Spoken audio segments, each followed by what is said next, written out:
Hello students, ये है chapter crop production and management. हमने पार्ट 1 में टेक्निकल प्रोसेस और खरीफ क्रॉप एंड रबी क्रॉप इसकी हमने डिस्कस की। अब इससे आगे हम पार्ट 2 में ये पढ़ने जा रहे हैं, टॉपिक पढ़ने जा रहे हैं। तो फर्स्ट टॉपिक है प्रिपरेशन सॉइल। तो क्रॉप लेने से पहले फार्म में हम क्या क्या करते हैं, इसका फर्स्ट स्टेप है प्रिपरेशन सॉइल। तो preparation of soil, the preparation of soil is the first step before growing a crop।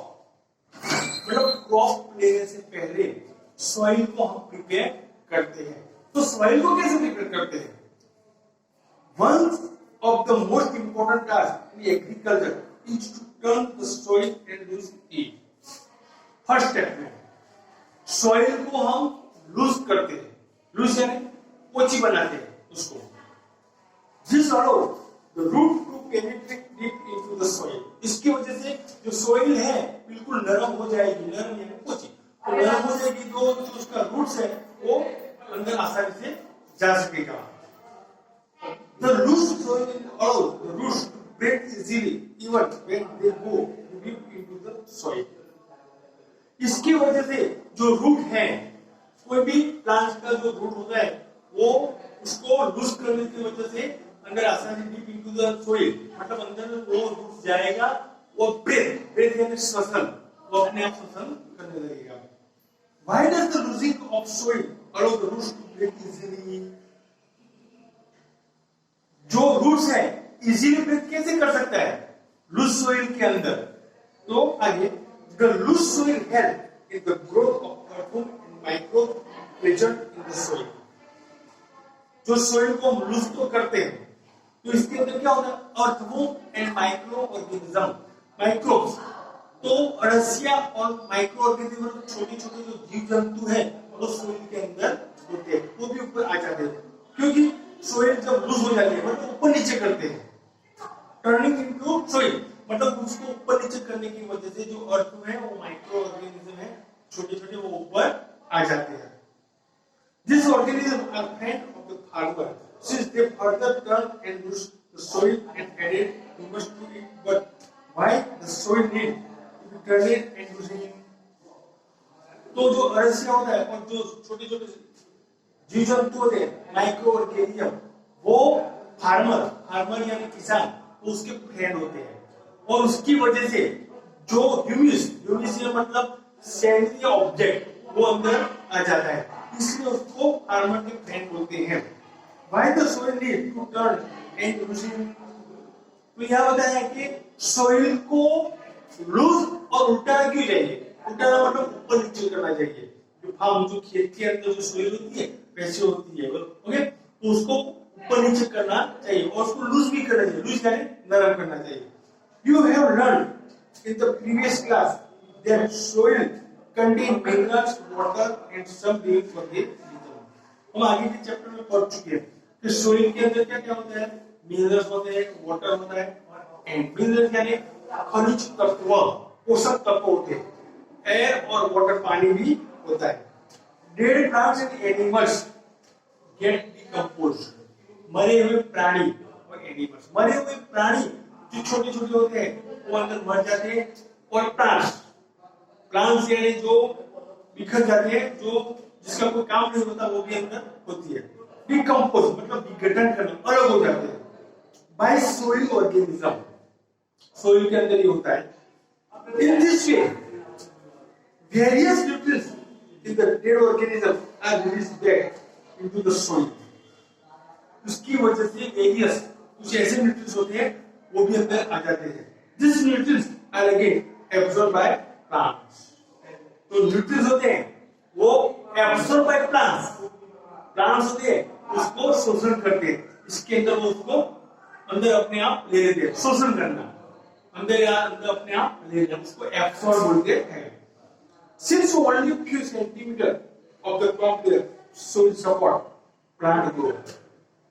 जो सोइल होता है उसके कुछ सेंटीमीटर का ऊपर का भाग, लेयर मतलब ऊपर की सपाटी, वो प्लांट को ग्रोथ करने में उसको मदद करता है, यूज करता है।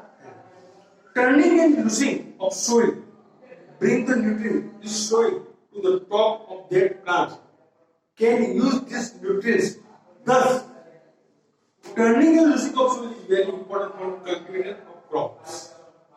अंदर तो होते हैं, लेकिन सोइल के कुछ सेंटीमीटर तक ये होता है, प्लांट्स का ग्रोथ होता है, और लूज करने की वजह से, लूज एंड टियरिंग, तो उसकी वजह से भी वो अंदर जो मिनरल्स, एयर है, वो सभी क्रॉप को ग्रोथ करने में उसको मदद करना यूज करते हैं. The process of losing and turning of the soil is called tilling. Tilling.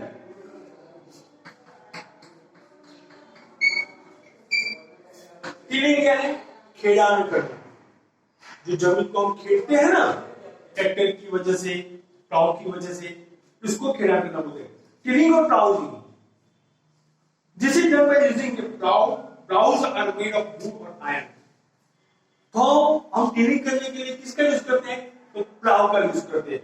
तो प्लाव किससे बना हुआ होता है? तो आयरन और वुड, लोखंड या लकड़ा.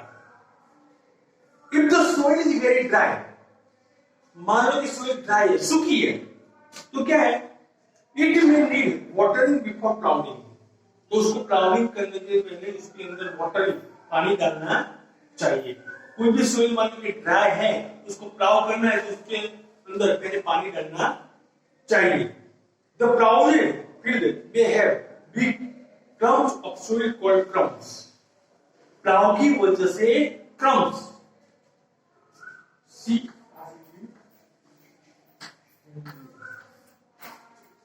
जो मिट्टी के बड़े बड़े होते हैं ना, डेगे बोलते हैं उसको, जो मिट्टी के बड़े बड़े पार्ट्स होते हैं, उसको वो क्रम मतलब तोड़ना, वो तोड़ देते हैं. प्लाव की वजह से वो उसको तोड़ते हैं. It is necessary to break this crumbs. वो जरूरी है. मिट्टी के जो बड़े बड़े पार्ट्स होते हैं वो क्रॉप प्रोडक्शन के लिए यूज नहीं होते, इसलिए उसको तोड़ना भी पड़ता है. Levelling the field is beneficial for soil as well as for irrigation.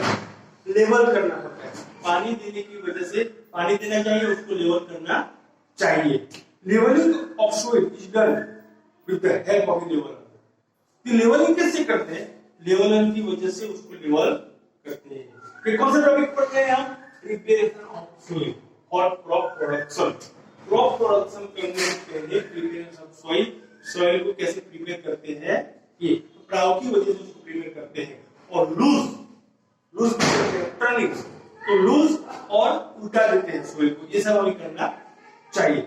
Sowing is for irrigation. Leveling of soil is done with the help of a leveler. Sometimes manure is added to the soil before tilling. उस समय उसके अंदर manner मतलब खातर बोलते हैं, fertiliser बोलते हैं, वो भी डालना चाहिए. This help in proper mixing of manure with soil. तो मिक्सिंग ऑफ सोइल के अंदर हमें मिक्स खातर भी डालना चाहिए. The soil is moistened before sowing. तो सोइंग करने से पहले, सोइंग करने से पहले मतलब कोई भी बीज रोपने से पहले उसको अंदर खातर डालना चाहिए. ये बात बताई मैंने प्रिपरेशन ऑफ सोइल को कैसे प्रिपेयर करते हैं, फिर कैसे क्रॉप का प्रोडक्शन करते हैं, तो जाने. अब एग्रीकल्चर इंप्लीमेंट्स. दूसरा टॉपिक है एग्रीकल्चर इंप्लीमेंट्स, मतलब खेत के जो औजार होते हैं वो, इसके बारे में हम डिस्कस करेंगे. तो एग्रीकल्चर इंप्लीमेंट्स का मतलब क्या है? तो first, before sowing the seed it is necessary to break soil crumb to get better yield. Sowing करने से पहले, बीज रोपने से पहले जो माटी के बड़े बड़े जो पार्ट्स होते हैं उसको हमें तोड़ना चाहिए. क्रम्स उसको तोड़ना चाहिए. This is done with the help of various tools. उसके लिए हमें जो फार्म के टूल्स होते हैं, टूल्स यानी साधन, खेती के औजार जो होते हैं, उसका यूज करना चाहिए. तो कौन से होते हैं? The main tools used for this purpose are the plow, hoe and cultivator. तीन है. Plow, hoe,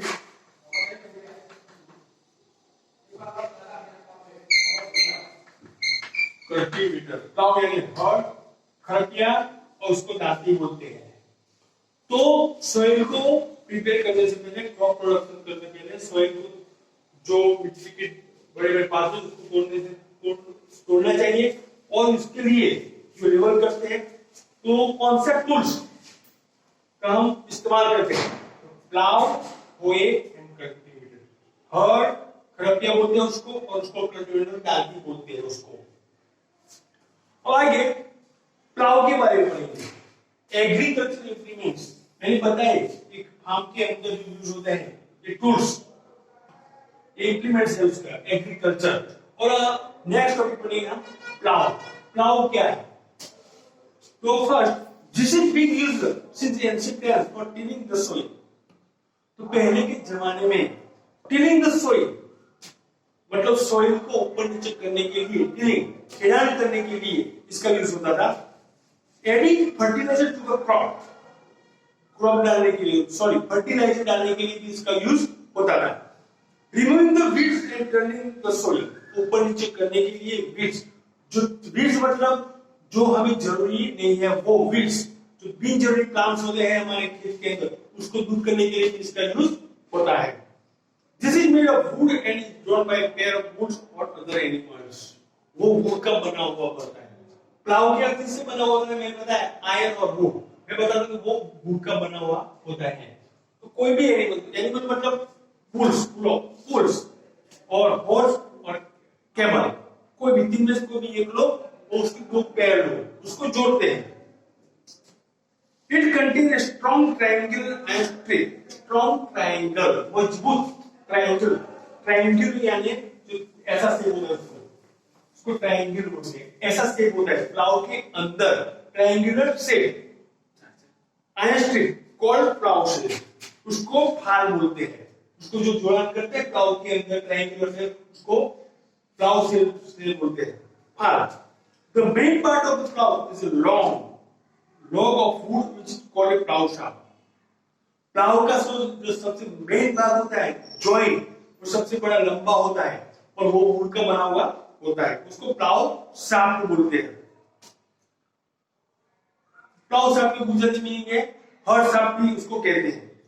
There is a handle at one end of the shaft. And में एक हैंडल भी होता है। किसके? मैं प्लाव की बात कर रहा हूं।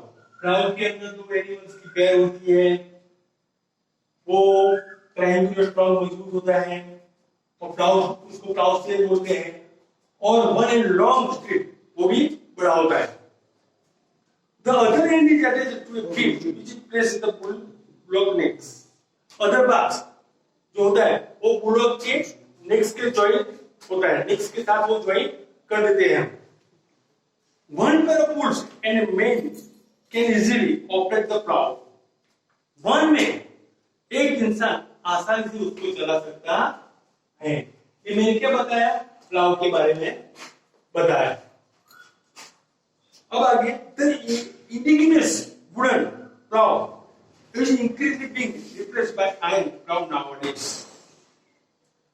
अभी के समय में अभी के समय में वुडन की जगह हम आयरन का प्लाउ यूज करते हैं। अभी जो खेत में होता है वो सब क्या करते हैं? फार्मर आयरन का प्लाउ का यूज ज्यादा करते हैं। मैंने क्या बताया प्लाउ के बारे में? हम ये पढ़ रहे हैं, टूल्स के बारे में पढ़ रहे हैं। पहले मैंने बताया प्लाउ और अब पढ़ेंगे होए। तो होए के बारे में पढ़ने से पहले प्लाउ के बारे में तो पढ़ लिया। प्रिपरेशन सॉइल की, तो क्रॉप प्रोडक्शन करने से पहले हम सॉइल को कैसे प्रिपेयर करते हैं। एग्रीकल्चर इंप्लीमेंट्स मतलब खेत के जो औजार होते हैं, जो पहले बताया मैंने प्लाउ। ये पार्ट 2 में हमने ये टॉपिक पढ़ा। अब नेक्स्ट वीडियो देखते रहिए। ओके।